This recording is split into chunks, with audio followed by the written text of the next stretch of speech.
Hey everyone, it's Justin from Redzone Gaming, and today I'm going to be doing a deck tech on Taigam, Ojutai Master. Taigam is a legendary creature, human monk for Azorius and 2. He is a 3/4 creature with instant and sorcery and dragon spells. You control cannot be countered by spells or abilities.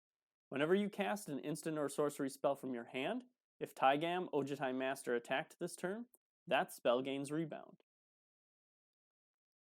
The Taigam deck is a Azorius control deck that focuses on using board tempo and control methods to eventually win out the board through a number of different token generators. The number one is using his ability to keep your spells from getting countered. You use the card Dovescape. Dovescape is an enchantment for hybrid Azorius 3 times and 3 generic that says whenever a player plays a non-creature spell, counter that spell. That player will then put X 1/1 white and blue bird creature tokens with flying into play, where X is that spell's converted mana cost. With Taigam out, you will be able to continue to cast your instants and sorceries, and you will also generate the birds, giving you an advantage over your opponents and hoping to win the game. There's a number of cards that are used to take care of Taigam, whether you use Whispersilk Cloak to make him unblockable, Steel of the Godhead, Make a Stand, which as soon as he's being declared as an attacker, his ability will work, so you can actually get 2 instances of Make a Stand, which is a really nice play. You also have cards like Loyal Unicorn and Nullstone Gargoyle to generate a similar effect. Finally, there are some additional cards like Swiftfoot Boots, which will give him haste and hexproof, Runechanter's Pike, which will give him first strike, and +X+0, where X is the number of instants and sorceries in your graveyard. And then cards like Primal Amulet, which once they've transformed, you'll be able to generate a lot of value off your instants and sorceries.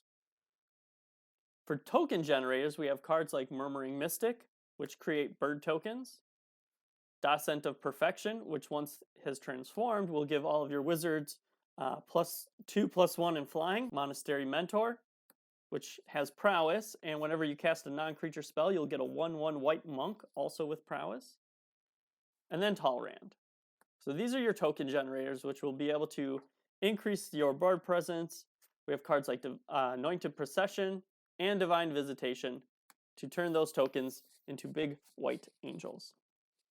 For the mana package, I run a bit more mana acceleration than normal. I think it's not really that much more, but we have cards like Hedron Archive, Talisman of Progress, Felwar Stone, Arcane Signet, the Soul Ring, Worn Power Stone, and then Azorius Signet.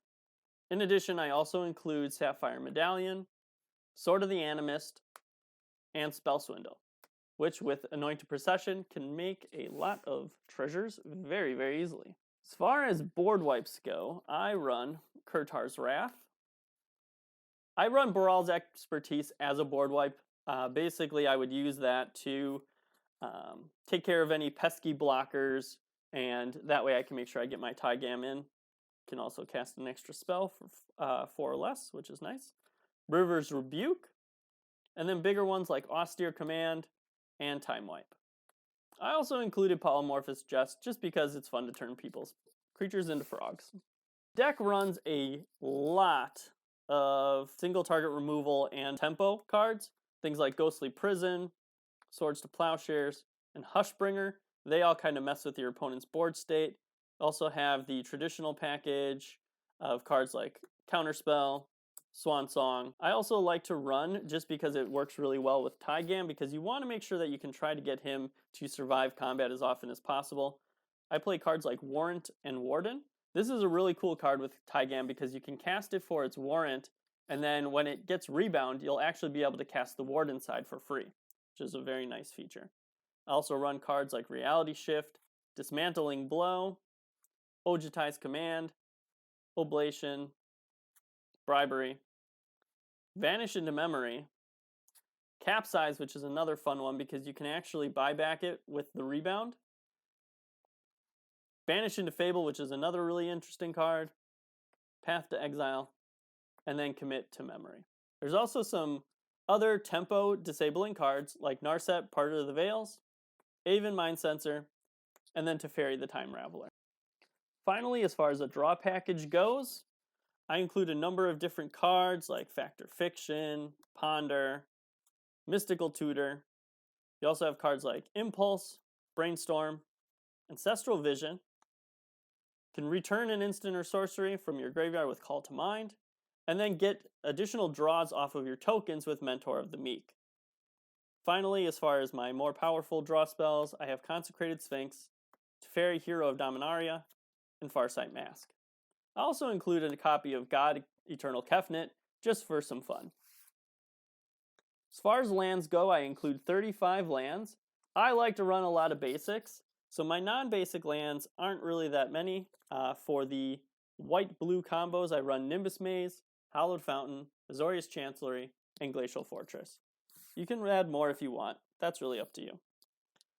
Then I have additional cards like Terramorphic Expanse, Temple of the False God, Rogue's Passage, which will help keep our Taigam unblockable, and then Command Tower.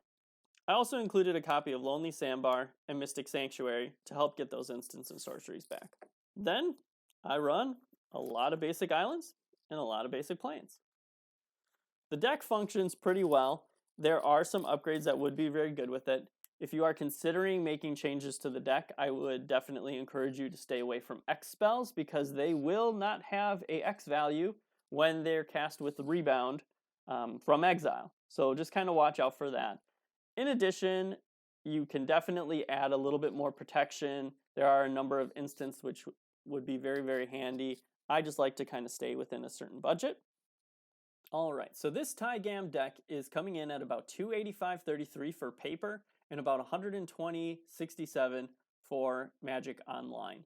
Primarily, the cards that are going to be driving up the value are the more difficult to obtain cards.